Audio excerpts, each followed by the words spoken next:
We talked about Donovan Mitchell and how he was able to overcome these Clippers with a dominant performance. Joel Embiid. 40 points in 35 minutes. Oh. And, man, it felt good to see because I felt kind of skeptical going into the series with Atlanta and Philadelphia, only because the biggest thing was Joel Embiid's health.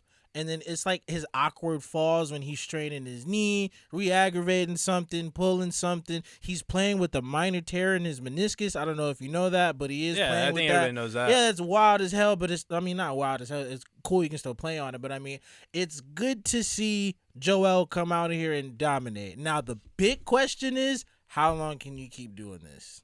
Well, I don't think that that's necessarily like the big question because there's just continuous like evidence about like that he's injury prone. And honestly, we had the same thing with the Lakers. Why would this be any different? So that's why I wouldn't put stock into it if that's what you're asking. Like, how long can how long can this go? We already have our answer. It won't. You know what I'm saying? Damn. And then when it comes to this series as a whole, like I'm happy that he's back. Right. I'm happy Yeah, that I'm happy he's back looks too. that it looks like he's healthy. Yeah. And I just love watching him play because this 7-1 giant is playing like a fucking guard. Yep. Like not necessarily ball handling wise. Nah, but I mean, when he's out there getting step backs and shit like that, like nothing, come on, dog. every fucking guard don't got ball handling skills like that. Anyways, you know what I'm saying? Exactly. But he can spot up. Yep. You know, he could take step backs and he's fading away. With a Euro out of nowhere and it's nasty, nothing. nasty. Every single thing that this man does is just insane, especially at that 7-1 package, that 7-1 frame. Bro, I think we were talking about in the last series for Clint Capella about how it's almost like a coming out party and how valuable it is for him. And guess what? He had like a -25 for this game, Clint Capella did. He did. So what I'm saying is that this man sees Clint Capella. We're talking about how he could play defense. He's a good modern day center. He's gonna play you defense. He's gonna get you rebounds. He's gonna stop the other big man, whoever it may be. Not Joel.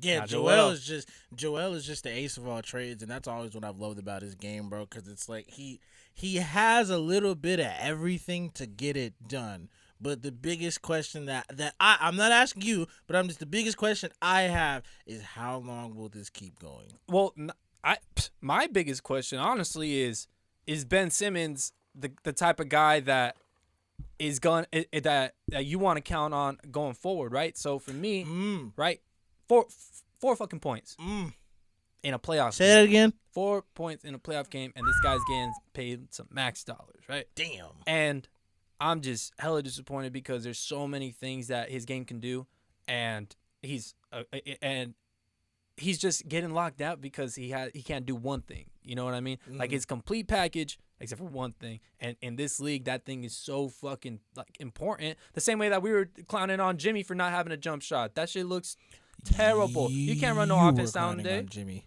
But okay. All right, actually, I don't even want to say you were clowning on him. You want to own up on that shit, you don't have to own up on that shit. Dog, you did your whole soliloquy saying, Jimmy, I need you to get said a you jumper. needed to shoot too. You agreed with it. Yeah, but we weren't clowning.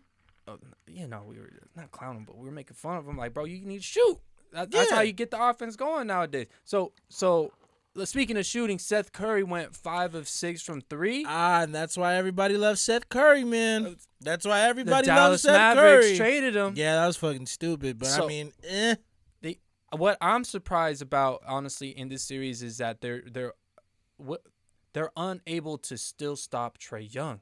Like, yeah, that's as wild. much as they did do a little bit to him today. The bench was able to get off and actually keep the Hawks in the game. It wasn't until they put Shake Milton in and he hit 4 out of 5 threes in that one little span and just went off and took him to the next level because crazy. I think the Hawks were even up at that point and they put Shake Milton in and then he just had a fucking great little spread right there, little run. So overall, this one is going to be a great series too. I think this one is just going to go 6 though. And I think Who you got?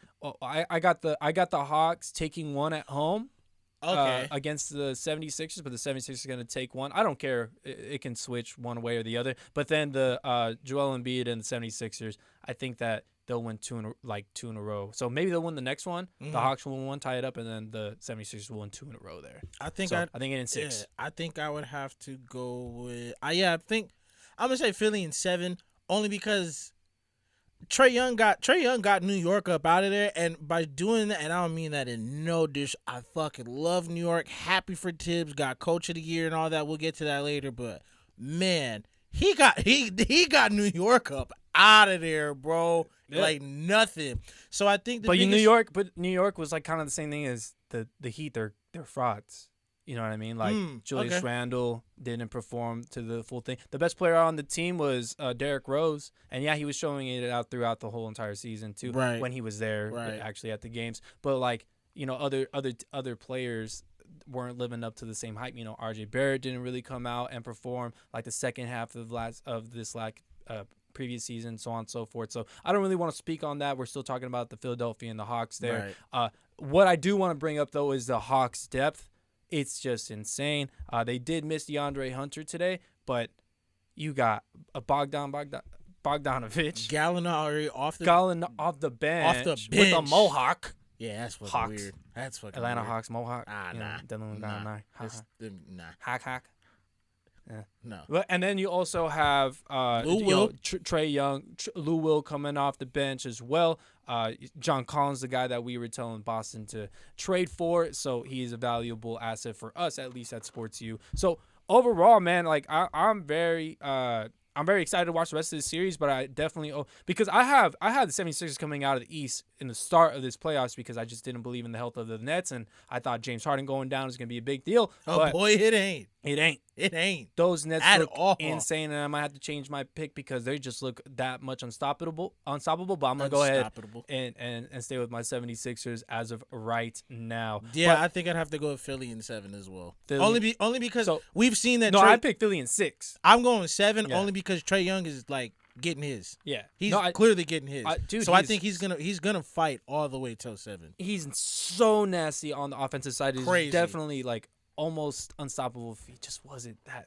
But he's so small that he makes up for it with his quickness. You know what I mean? Yep. I was kind of saying the same thing about Dennis Schroeder earlier in the year, and that boy just Dennis Schroeder got tired or something. Egg. I don't know what Dennis Schroeder laid a fucking egg. Let's go ahead and kind of we